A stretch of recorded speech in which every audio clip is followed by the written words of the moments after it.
have dialed has been changed. Assalamualaikum warahmatullahi wabarakatuh. Tabipun, izin memperkenalkan diri.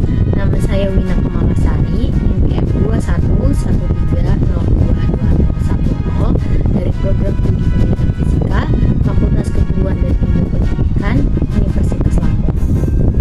Pada video kali ini, saya akan membahas materi undang-undang mengenai pramuka. Saya akan menjelaskan pasal 9 sampai dengan 16. Pasal 9. Kecakapan sebagaimana dimaksud dalam pasal 5 terdiri atas 1. Kecakapan umum dan 2. Kecakapan khusus. Pasal 10 ayat 1.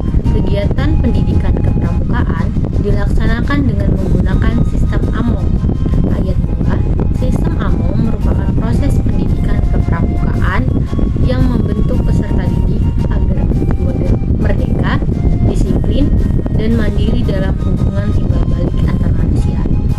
Ayat 3. Sistem AMONG sebagaimana dimaksud pada ayat 1 dan ayat 2 dilaksanakan dengan menerapkan prinsip kepemimpinan, yaitu yang pertama, di depan menjadi teladan, yang kedua, di tengah membangun kemauan, dan yang ketiga, di belakang mendorong dan memberikan motivasi kemandirian.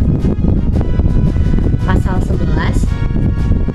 Pendidikan kepramukaan dalam sistem pendidikan nasional termasuk dalam jalur pendidikan non formal yang diperkaya dengan pendidikan nilai-nilai gerakan pramuka dalam pembentukan kepribadian yang berakhlak mulia, berjiwa politik, taat hukum, disiplin, menjunjung tinggi nilai-nilai luhur bangsa, dan memiliki kecakapan hidup.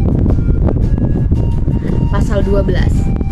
Jenjang pendidikan kepramukaan terdiri atas jenjang pendidikan yang pertama, siaga, kedua, penggalang, tiga, penegak, dan yang keempat, pandega.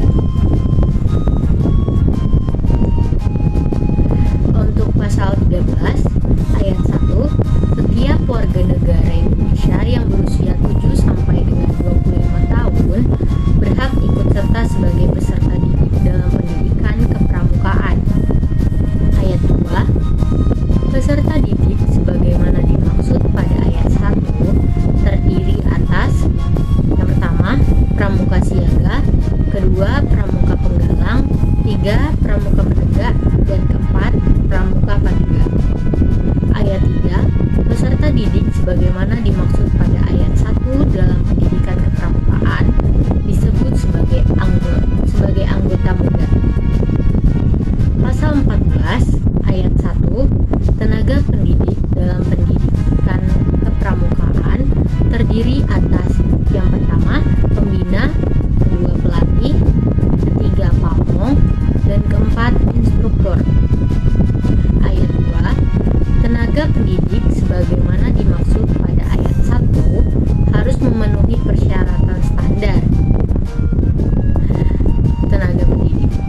Ayat 3, tenaga pendidik sebagaimana dimaksud pada ayat 1 dalam pendidikan kepramukaan disebut sebagai anggota biasa.